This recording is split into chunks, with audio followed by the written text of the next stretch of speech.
সংগ্রামী সাথী ও বন্ধুগণ, আপনারা দেখেছেন কালকে কি নিকাশজনক ঘটনা এখানে ঘটানো হয়েছে।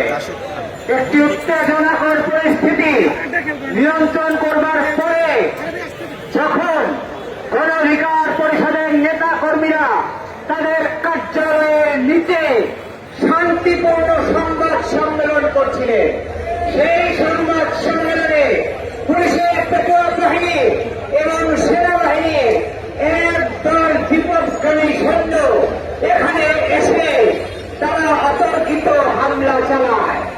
এখানে হামলা চালানোর পুরো পরিকল্পনা তাদের ছিল কিনা আমাদের জানা নাই। যদি পরিকল্পনা করে থাকে তাহলে এই পরিকল্পনা কোথা থেকে হয়েছে এই জবাব স্বরাষ্ট্রমন্ত্রীকে দিতে হবে। স্বরাষ্ট্রমন্ত্রীকে বলতে চাই, 24 ঘন্টা পার হয়ে গেছে, এখনো পর্যন্ত সেনাবাহিনী এবং পুলিশের সাথে মিশে সাদা পোশাকে কারা, সিভিল পোশাকে কারা নুরুল হক নূরকে নেতা কর্মী থেকে বিচ্ছিন্ন করে নিয়ে তারপরে হত্যার উদ্দেশ্যে মাথায় আঘাত করে তাকে হত্যার চেষ্টা করেছে, তাদেরকে কেন এখনো পর্যন্ত চিহ্নিত করা হয় নাই, যাদের ছবি সামাজিক যোগাযোগ মাধ্যমে ঘুরে বেড়াচ্ছে। এই স্বরাষ্ট্রমন্ত্রীর হাতে চুরি করে মাথায় কাপড় পরে পদত্যাগ করা উচিত। অনতিবিলম্বে আমাদেরকে সচেতন হতে হবে।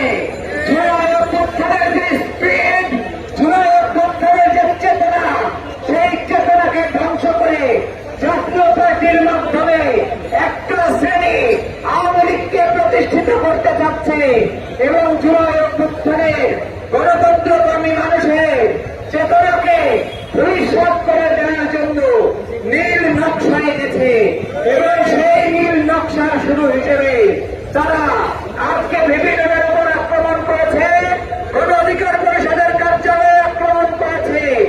আগামীকাল অন্যান্য রাজনৈতিক দলের কার্যালয় এবং নেতাদের সঙ্গে একই ধরনের আচরণ করা হবে। এখনই সময় প্রতিবাদে ভার, এখনই সময় প্রতিরোধ করে তোলবার। এই মহিলা মার্কা, এই লেজুর ভিত্তিক মার্কা, এই শ্রেষ্ঠ মার্কা সরকার, এরা রাজনৈতিক দলের নিরাপত্তা দিতে পারে না, রাজনৈতিক দলের কার্যালয়ের নিরাপত্তা দিতে পারে না, রাজনৈতিক দলের নেতাদেরও নিরাপত্তা দিতে পারে না। তবে আমি সকলের প্রতি আহ্বান জানাবো, আসুন এখনই সময় আমাদেরকে প্রতিবাদ এবং প্রতিরোধ মুখর হয়ে উঠতে হবে। জুলাই আগস্টের চেতনাকে আমরা ধূলিসাৎ হতে দেব না, আওয়ামী লীগকে আমরা প্রতিষ্ঠিত হতে দেব না। সেখানে জাতীয় পার্টি আওয়ামী লীগের দোষর, যেখানে জিয়ার কাদের বিরুদ্ধে হত্যা মামলা রয়েছে, সেইখানে তাদেরকে পুলিশ প্রোটেকশন দেওয়া হয়, সেইখানে তাদেরকে সেনাবাহিনীর প্রোটেকশন দেওয়া হয়, আর যারা এর প্রতিবাদ করে তাদেরকে হত্যার উদ্দেশ্যে হামলা করা হয়। অতএব ঘটনা কোন দিকে যাচ্ছে আমরা বুঝতে পারছি।